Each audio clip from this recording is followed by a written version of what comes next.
বিসমিল্লাহির রহমানির রহিম। আম্মা বাদ। আলহামদুলিল্লাহ, সমস্ত প্রশংসা আল্লাহ তাআলার জন্য, যে আল্লাহ রাব্বুল আলামিন আমাদেরকে রজব এবং শাবান মাসে বরকতের দ্বার প্রান্তে পৌঁছে রমজানের নিকটবর্তী পর্যন্ত যেই মহান রব্বুল আলামিন আমাদেরকে ঈমান এবং সুস্থতার সহিত নেক আমল করার পাশাপাশি আল্লাহ আমাদেরকে পবিত্র সেই মাহে রমজানের কাঙ্ক্ষিত একেবারেই সন্নিকটে পৌঁছে দিলেন। সেজন্য মহান রব্বুল আলামিনের নিকট হাজার লক্ষ কোটি শুকরিয়া এবং সুজুদ, যে মহান রব্বুল আলামিন আমাদেরকে রমজান পর্যন্ত ঈমানের সহিত সুস্থতার সহিত পৌঁছে দিলেন। একটি বিষয় হলো, যেই বিষয়ে যেই ইবাদত ফরজ, ওই ইবাদতের ইলম শিখা অর্থাৎ জ্ঞান শিক্ষা করাও ফরজ।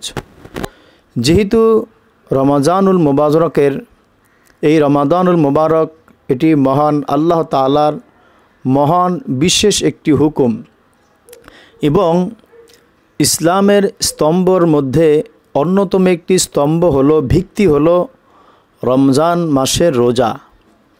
যেহেতু রোজা রাখাকে, রমজানের রোজাকে আল্লাহ তাআলা ফরজ করে দিয়েছেন, এই জন্য এর বিধিবিধান সম্পর্কেও জ্ঞাত হওয়া, জানা আমাদের জন্য জরুরি বা আবশ্যক। এখন এই জরুরি বা আবশ্যক বিষয়ের উপরে আমাকে জ্ঞান অর্জন করা অত্যন্ত জরুরি। যেমন ধরুন, নামাজ পড়া যেমন ফরজ, নামাজের মধ্যে বিধিবিধান রয়েছে কিছু ফরজ। এর মধ্যে একটি হলো কিরাতকে অর্থাৎ কোরআন তেলাওয়াতকে শুদ্ধ করে পাঠ করা। আর এই শুদ্ধ করে পাঠ করা নামাজ সহি এবং শুদ্ধ হওয়ার জন্য পূর্ব শর্ত। যদি আমি সূরা কিরাতকে সহিভাবে শুদ্ধ করে না পড়লাম, না জানলাম, তাহলে নামাজ যেরকম পরিপূর্ণ আদায় হয় না, সুন্দর হয় না, ঠিক তদ্রূপ রমজানের ব্যাপারেও কিছু গুরুত্বপূর্ণ মাসাইল রয়েছে।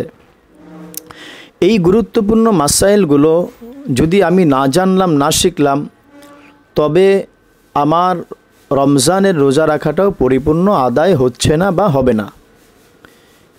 এর পূর্বে আবার কিছু জরুরি কথা হলো, আমরা যখন রমজান মাস চলে আসবে, যেমনটা রাসূলুল্লাহ সাল্লাল্লাহু আলাইহি ওয়াসাল্লাম বলেন, রুব্বা সাইমিন, অনেক রোজাদার ব্যক্তি এমন রয়েছে যাদের রোজাটা শুধু অনাহারেই থাকা হয়, ভুকা থাকা হয়, পিপাসার্ত থাকা হয়, তাদের এই রোজা কোনো কাজে আসে না।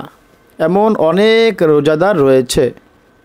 যেমন ধরুন, নারী হোক পুরুষ হোক, তারা রমজানের রোজা রেখেছে কিন্তু গীবত শেকায়তে লিপ্ত রয়েছে। রাসূলুল্লাহ সাল্লাল্লাহু আলাইহি ওয়াসাল্লাম বলেন, যেই ব্যক্তি রোজা অবস্থায় মানুষের গীবত করলো, শেকায়ত করলো, তাহলে সে যেন তার মৃত ভাইয়ের গোশত সমতুল্য ভক্ষণ করল, অথবা এই রোজাটা তার কোনো ফলদায়ক হবে না, কাজে আসবে না। তাহলে আমি কষ্ট করে সাহারি খেলাম, খানা পিনা থেকে বিরত থাকলাম, এরপরেও আমার রোজাটা হলো না কেন? আমি বিধিবিধান সম্পর্কে অভিজ্ঞ নয়, আমি মাসাইল সম্পর্কে জ্ঞাত নয়। এজন্য কষ্ট করে রোজা রাখব, সাথে সাথে আমরা এই সমস্ত কাজ থেকে দূরে থাকব। আরও কিছু গুরুত্বপূর্ণ বিষয় হলো, আমরা যখন রমজানের রোজাগুলোকে রাখব, রমজানের আগেও কিছু প্রস্তুতি রয়েছে যেগুলো আমরা আলহামদুলিল্লাহ অনেকে আমল করেছি।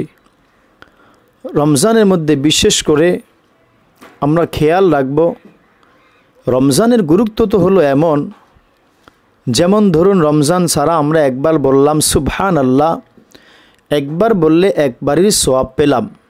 কিন্তু এই সুবহানাল্লাহ এটা যদি রমজানের চাঁদ ওঠার সাথে সাথে একবার বলি, তখন এটাকে আর একবারের সওয়াব লেখা হয় না।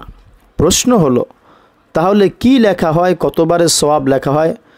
রাসূলুল্লাহ সাল্লাল্লাহু আলাইহি ওয়াসাল্লামের হাদিস থেকে পাওয়া যায়, রমজানের চাঁদ উঠতে দেরি ওই ব্যক্তি যখন বলে সুবহানাল্লাহ একবার, রমজানুল মুবারকের খাতিরে তাকে একবার বলার পরিবর্তে ৭০ বারের সওয়াব ফেরেশতাগণ আল্লাহ তাআলার হুকুমে লিখে দেন। সুবহানাল্লাহি ওয়া বিহামদিহি।